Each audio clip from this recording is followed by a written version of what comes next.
semuanya, perkenalkan nama saya Tania Sola Gracia Brustepu. Di sini saya akan menjelaskan jawaban dari soal UAS saya, yaitu yang pertama yaitu bahan organik yang masuk ke badan air dapat terurai melalui dua jalur, yaitu secara aerob dan secara anaerobik. Jelaskan hal-hal berikut secara lengkap dan mendalam. Yang pertama ada perbedaan proses dan kondisi yang diperlukan pada masing-masing jalur degradasi. Baik teman-teman, di sini saya akan menjelaskan yang pertama yaitu perbedaan proses dan kondisi masing-masing jalur degradasi. Yang pertama adalah anaerobik, di mana aerobik ini yaitu membutuhkan oksigen atau CO atau O2 yang dilakukan oleh bakteri aerob. Penguraiannya lebih cepat dan lebih sempurna dibanding anaerob dan juga umumnya terjadi di perairan yang kaya akan oksigennya. Yang kedua yaitu anaerobik, di mana dia tidak memerlukan oksigen dan dilakukan oleh bakteri anaerob dan juga penguraiannya lebih lambat, tidak secepat aerob dan terjadi di lumpur atau perairan minim oksigen.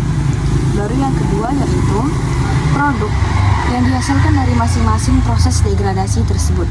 Baik, yang pertama adalah produk yang dihasilkan dari aerobik. Yang pertama ada CO2 atau karbon dioksida, yang kedua ada H2O atau air, yang ketiga ada biomasa mikroba, dan yang keempat ada energi. Baik, yang kedua adalah produk hasil yang dihasilkan dari anaerobik.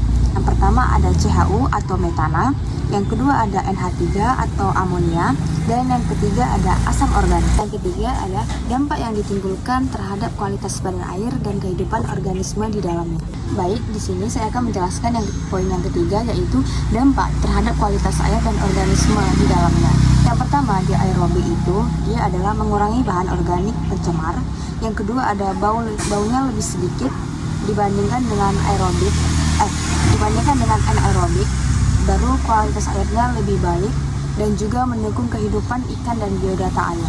Baru yang kedua ada anaerobik, di mana dampak yang dihasilkannya itu yang pertama menimbulkan bau busuk dan menyengat, yang kedua menghasilkan gas beracun, dan ketiga menurunkan kualitas air, dan yang keempat dapat menyebabkan kematian organisme air atau biodata air.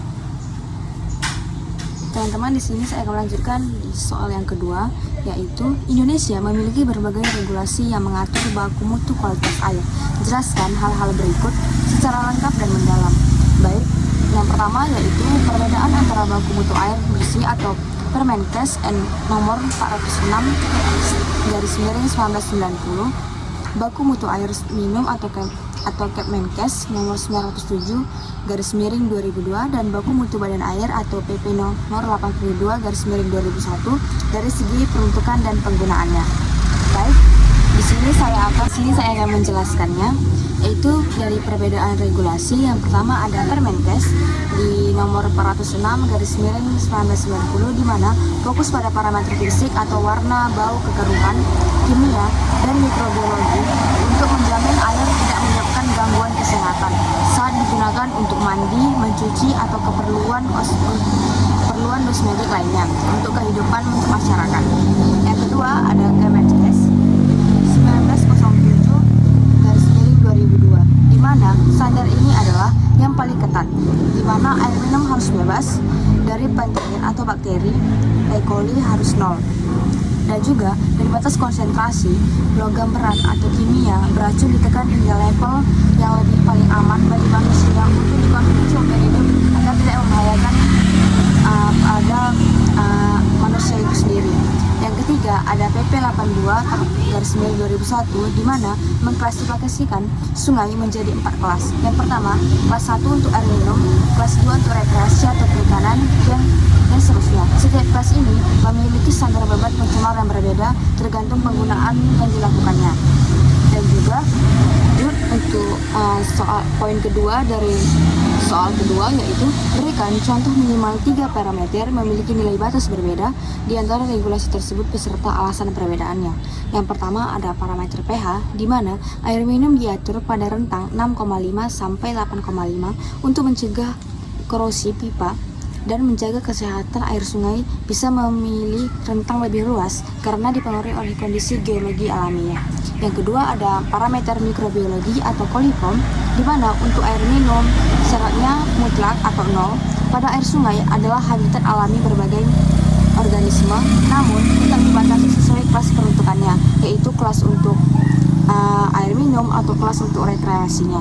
Yang ketiga ada parameter logam berat atau PB timbal, di mana batas air minum jauh lebih rendah karena akumulasinya bersifat toksik atau karsiogenik dan merusak syaraf bagi manusia, dan itu sangat berbahaya dan tidak diperuntukkan untuk menggunakannya sebagai keperluan dosmetiknya.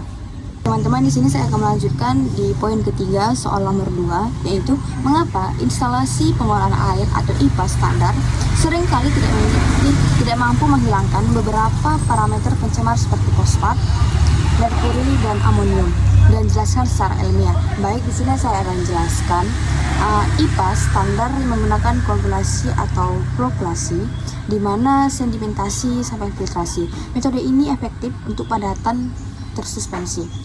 Yang pertama ada fosfat dan amonium, di mana berupa zat larut.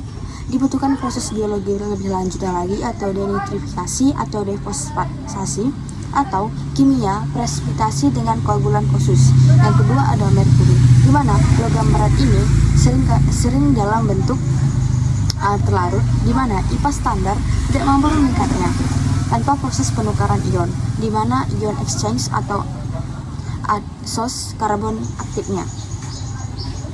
Teman-teman, di sini saya akan menjelaskan soal nomor 3, di mana soalnya yaitu perhatikan data hasil uji laboratorium sampel air sungai di kawasan industri tersebut, di mana parameternya ada pH, warna, bau, BODS, COD, DO, timbal, cyanida, dan koliform, di mana hasil ujinya itu ada 5,0, hitam pekat, menyengat, dan lain sebagainya.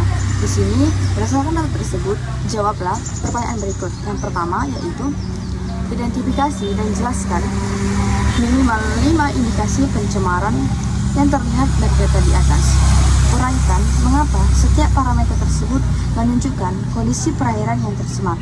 Baik, di sini saya akan menjelaskan. Yang pertama yaitu 5 indikasinya, yaitu yang pertama yaitu pH 5,0 atau asam, di mana air sungai bersifat asam. Kondisi normal air sungai biasanya berada di rentang 6,5 sampai 8,5 pH. Rendah dapat melarutkan logam berat di sedimen dasar sungai dan merusak membran sel air. Ini akan merusak ekosistem air. Yang kedua ada nilai BOD atau 150 mg per L dan COD ada 400 mg per L, yang dimana ini yang tinggi menunjukkan konsumsi oksigen oleh mikroba untuk mengurai bahan organik. Nilai 150 mg per L sangat tinggi, menandakan beban organik yang masih atau seperti limbah dosmetik atau makanan. Ada yang saya lanjutkan itu dimana COD atau menunjukkan total bahan yang baik organik maupun anorganiknya yang perlu dioksidasi. Nilai 400 mg per liter mengindikasi adanya limbah kimia industri, di mana yang tidak dapat diurai secara alami. Jadi dia tidak gampang terurai dan membutuhkan waktu yang cukup lama untuk menguraiannya. Baru yang ketiga ada DO atau disolved oksigen, di mana ini 0,8 mg per liter, atau kondisi ini atau hipoksia kritis, di mana ikan dan biodata air umumnya membutuhkan DO minimal 4-5 mg per liter untuk bertahan hidup di air. Kadar 0,8 mg per liter menyebabkan ikan mengalami aspiksia atau kekurangan oksigen dan dapat menyebabkan kematian pada ekosistem air. Lalu yang keempat yaitu ada logam berat atau timbal, di mana keberadaan zat toksik ini menunjukkan limbah industri beracun. Cyanida adalah racun syarat mematikan, di mana sedangkan timbal ini adalah logam berat yang bersifat akumulatif atau menumpuk, di mana jaringannya tumbuh makhluk hidup. Jadi dia semakin beracun akan semakin berbahaya bagi makhluk hidupnya, apalagi logam berat dicampur dengan timbal. Baru yang kelima ada koliform. Di sini koliformnya sangat tinggi, di mana mengindikasikan kontaminasi besar dari kotoran manusia atau hewan, dan atau fecal contamination, atau ini adalah indikator bahwa air mengandung banyak bakteri patogen penyakit. Bisa jadi dari bakteri yang menumpuk dalam air tersebut. Jadi tidak semua air itu emang bersih, karena itu mungkin ada sedikit bakteri walaupun tidak terlihatnya.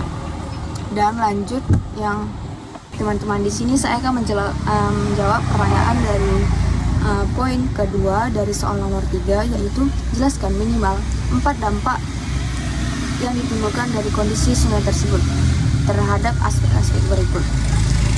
Yang pertama ada dampak yang ditimbulkan, yaitu kesehatan masyarakat, di mana masyarakat menggunakan air ini berisiko terkena penyakit saluran pencernaan atau diare atau kolera atau tipes, di mana akibat bakteri koliform serta resiko kerusakan organ dalam jangka panjangnya seperti ginjal atau saraf atau akibat paparan kronis logam berat atau TBC.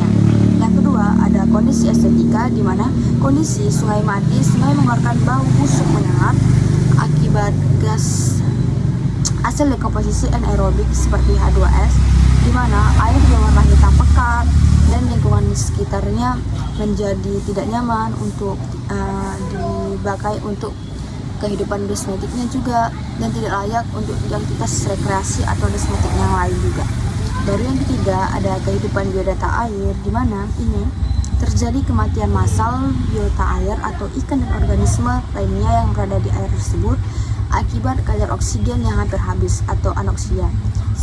Selain itu, racun kimia menyebabkan gangguan reproduksi dan kecacatan pada ikan. Ini sangat berbahaya jika kecacatan pada ikan mungkin terjadi bakteri di dalam ikan tersebut. Ketika dikonsumsi oleh manusia, mungkin manusia tersebut juga terkena akan bakteri yang dihasilkan dari ikan tersebut.